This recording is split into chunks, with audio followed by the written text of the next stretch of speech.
محترم سامعین، السلام علیکم ورحمۃ اللہ تعالی وبرکاتہ۔ نحمدہ ونصلی علی رسولہ الکریم، اما بعد فاعوذ باللہ من الشیطان الرجیم، بفضلک بسم اللہ الرحمن الرحیم۔ ان اللہ وملائکتہ یصلون علی النبی یا ایہا الذین آمنوا صلوا علیہ وسلموا تسلیما۔ اللہم صلی علی سیدنا مولانا محمد بارک وسلم صلو علیہ صلاة و سلام علیک یا رسول اللہ صلی اللہ تعالی علیہ وسلم۔ محترم حضرات، اسلام دین فطرت، اسلام آسان مذہب، اسلام آسان دین ہے، اسلام آسان مذہب ہے۔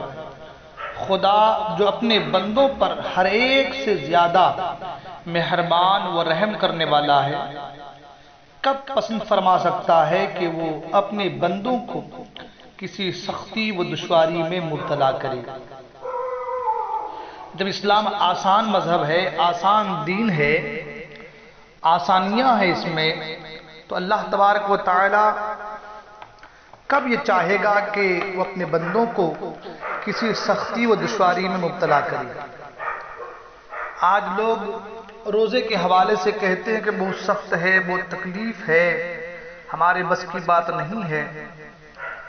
اللہ تبارک و تعالی کسی بندے کو سختی و دشواری میں مبتلا نہیں کرتا۔ ہاں، جتنی اس کے اندر کیپیسٹی ہے، جتنی اس کے اندر طاقت ہے، اسی طاقت کے مطابق، اسی طاقت کے بنا پر اللہ تبارک و تعالیٰ اس کے اوپر بوجھ اور ذمہ داری دیتا ہے۔ اللہ تبارک و تعالیٰ ارشاد فرماتا ہے، یرید اللہ بکم الیسر ولا یرید بکم العسر۔ اللہ تمہارے لیے سہولت چاہتا ہے، وہ تمہارے لیے دشواری نہیں چاہتا۔ اللہ قرآن میں یہ ارشاد فرماتا ہے۔ اسی طریقے سے اللہ تبارک و تعالی ارشاد فرماتا ہے، لا یکلف اللہ نفسا الا وسعها۔ اللہ کسی پر ذمہ داری نہیں ڈالتا مگر اس کی طاقت کے مطابق، مگر اس کی طاقت کے مطابق۔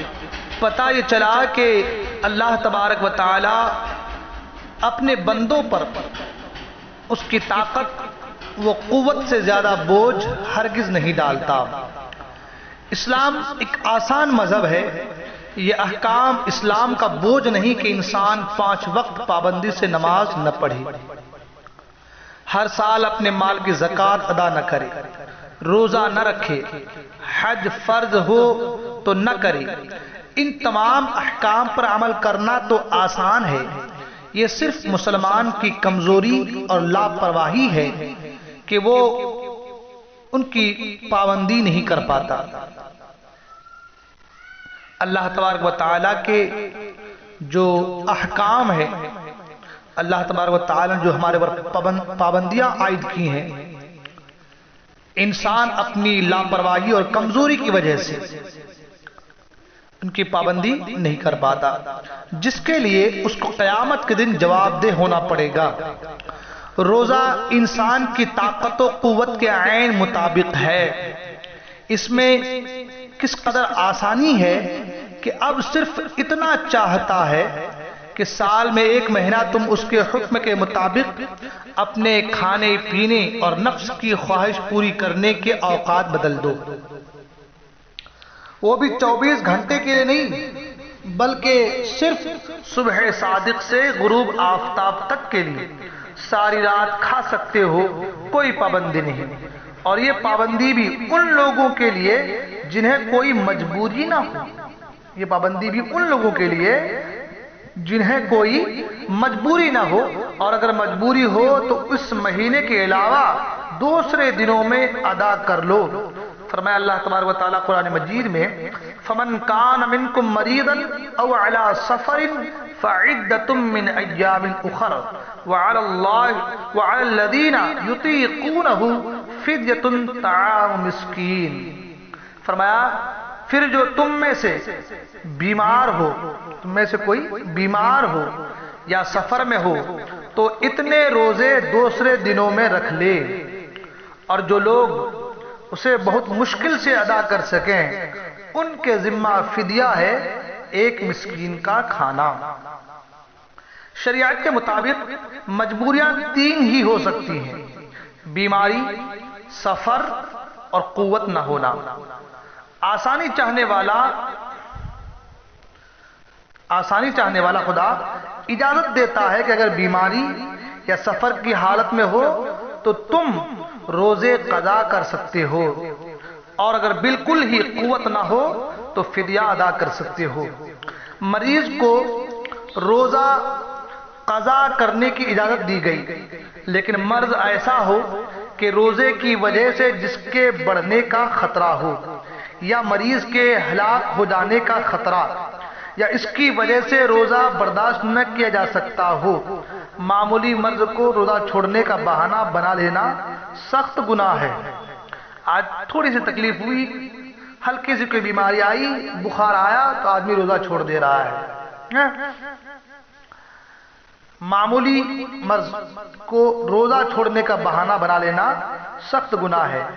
دیکھیں، آپ لوگوں کے سامنے بول سکتے ہیں، لوگوں کو بتا سکتے ہیں میں بیمار ہوں، لیکن آپ کا خدا جانتا ہے کہ آپ کس قدر بیمار ہیں، اس لیے جواب دنیا والوں کو نہیں، جواب خدائے قدیر جبار کو دینا ہے۔ حیض و نفاس والی عورت، حاملہ اور بچے کو دودھ پلانے والی عورتوں کا بھی یہی حکم ہے۔ حیض اور نفاس کی حالت میں تو روزہ رکھنا، نماز پڑھنا جائز ہی نہیں۔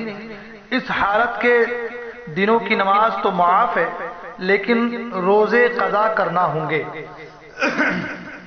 حمل والی عورت اور دودھ پلانے والی عورت کو اپنے یا بچے کے بیمار ہو جانے کا خطرہ ہو تو روزہ قضا کر سکتی ہے، لیکن اگر اس قسم کا کوئی خطرہ نہ ہو تو روزہ رکھنا چاہیے۔ دودھ پلانے سے نہ تو روزہ ٹوٹتا ہے اور نہ ہی مکروہ ہوتا ہے۔ یہ بالکل غلط مشہور ہے کہ بچہ والی عورت دودھ پلانے یا بچے کی خدمت کی وجہ سے روزہ نہیں رکھ سکتی۔ یہ بالکل غلط بات ہے جو آج لوگوں میں عام اور مشہور ہے۔ شریعت کے مطابق مسافر وہ شخص ہے جو اپنے شہر سے 57 میل کے ارادے سے نکلے اور کسی جگہ 15 دن ٹھہرنے کی نیت نہ کرے، یا ایسا شخص جب تک اپنے گھر واپس نہ ہوگا مسافر ہی کہلائے گا۔ مسافر کے لیے نماز میں قصر کرنا واجب ہے، یعنی 4 فرضوں کی جگہ 2 فرض ادا کرے گا۔ اگر کسی نے 4 فرض پڑھے، نماز نہ ہوئی، اور روزے قضا کرنے کی اجازت ہے، چاہے سفر ریل کا ہو یا ہوائی جہاز کا یا کسی بھی سواری کا سفر تکلیف میں ہو یا نہ ہو۔ ہاں، اگر سفر میں تکلیف کا خطرہ نہ ہو تو روزہ رکھنا افضل ہے۔ حضرت ام المومنین عائشہ صدیقہ رضی اللہ تعالیٰ بیان کرتی ہیں کہ نبی کریم صلی اللہ تعالی علیہ وسلم سے پوچھا کہ صحابی حمزہ ابن عمرو اسلمی نے کہ حضور کیا میں سفر میں روزہ رکھ سکتا ہوں؟ یہ سوال انہوں نے اس لیے کیا تھا کہ وہ بہت روزے رکھا کرتے تھے۔ تو نبی کریم صلی اللہ تعالی علیہ وسلم نے فرمایا، ان شئت فصم و ان شئت فافطر، اگر تم چاہو روزہ رکھ لو، اگر چاہو تو افطار کر لو، یعنی روزہ رکھو۔ غرض کے مریض مسافر، حیض و نفاس والی عورت، حاملہ اور بچہ کو دودھ پلانے والی، غرض کہ ان سب کو روزہ قضا کرنے کی اجازت ہے۔ لیکن رمضان کی بے حرمتی کی اجازت پھر بھی نہیں، یعنی ان سب کو چاہیے کہ روزے داروں سے چھپ کر اپنی ضروریات پوری کریں۔ حتیٰ کہ حیض و نفاس والی عورت کا بھی یہی حکم ہے، حالانکہ وہ اپنی مرضی سے روزہ قضا نہیں کر رہی، اس کے لیے تو روزہ رکھنا جائز ہی نہیں، مگر اس کے باوجود ان کے لیے بھی یہی حکم ہے۔ فدیہ دینے کی اجازت ایسے بوڑھے مرد و عورت کے لیے ہے جن کے لیے روزہ رکھنا بالکل ہی دشوار ہو، یا ایسے مریض کے لیے جو ہمیشہ ہی بیمار رہتا ہو، یا اس کو کوئی ایسا مرض ہو جو روزے ہی کی وجہ سے بڑھتا ہو، گو کہ فدیہ تو یہ ادا کر سکتے ہیں، لیکن اگر زندگی میں کسی وقت بھی ان میں روزہ رکھنے کی قوت پیدا ہو جائے تو انہیں روزے قضا کرنا لازمی ہوگا، تو ان کا دیا ہوا فدیہ یہ صدقہ ہو جائے گا جس کا ثواب ملے گا۔ فدیہ بلا عذر روزہ چھوڑ دینے کا ذریعہ نہیں ہے، ٹھیک ہے؟ ایک روزے کا فدیہ کسی غریب کو دونوں وقت کھانا کھلانا ہے، یا اتنی رقم ادا کرنا جس سے ایک غریب 2 وقت کھانا خرید سکے۔ غریب کو ایسا ہی کھانا کھلانا چاہیے جیسا کہ وہ خود کھاتا ہو۔ حضرات، ان تمام مسائل سے آپ نے اندازہ کیا کہ ہمارا رب ہمارے لیے کس قدر آسانی چاہتا ہے۔ اس کے اس فضل کے باوجود بھی ہم اگر اس کے احکام سے منہ موڑیں یا اس کی اطاعت میں مکر و فریب کریں تو یہ یقیناً ہماری بڑی کم نصیبی ہے۔ یقیناً اللہ تبارک و تعالی اپنے بندوں پر ظلم نہیں کرتا۔ اللہ تبارک و تعالی ارشاد فرماتا ہے وَمَا اللَّهُ يُرِيدُ ظُلْمًا لِلْعِبَادِ، اور اللہ نہیں چاہتا کہ بندوں پر ظلم کرے۔ اللہ فرماتا ہے وَمَا يُبَدَّلُ الْقَوْلُ لَدَيَّ وَمَا أَنَا بِظَلَّامٍ لِلْعَبِيدِ، میرے یہاں حکم بدلا نہیں جاتا اور نہ میں اپنے بندوں پر ظلم کرتا ہوں، بلکہ انسان خود ہی اپنے اوپر ظلم کرتا ہے۔ اللہ فرماتا ہے وَمَا ظَلَمْنَاهُمْ وَلَكِنْ كَانُوا هُمُ الظَّالِمِينَ، اور ہم نے ان پر کوئی ظلم نہیں کیا لیکن وہ خود ہی اپنے جانوں پر ظلم کرتے ہیں۔ حضرات، ان تمام باتوں سے یہ بات بالکل ہمارے اور آپ کے سامنے عیاں ہو گئی کہ اللہ تبارک و تعالی ظلم نہیں کرتا، اللہ تبارک و تعالی اپنے بندوں پر بوجھ نہیں ڈالتا۔ اللہ تبارک و تعالی تو ہمارے لیے آسانیاں پیدا فرماتا ہے۔ اگر ہم روزہ رکھیں، اللہ کے احکام و فرامین پر عمل کریں تو انشاءاللہ العزیز ہماری صحت بھی اچھی ہوگی اور روزہ رکھنے کا بدلہ جنت بھی ہے۔ اللہ تبارک و تعالی ہم تمام کو دارین کی سعادتوں سے مالا مال فرمائے، ہمارے گناہوں کو معاف فرمائے، رمضان الکریم کے اس مقدس مہینے کی تمام تر سعادتوں سے مالا مال فرمائے۔ السلام علیکم ورحمۃ اللہ وبرکاتہ۔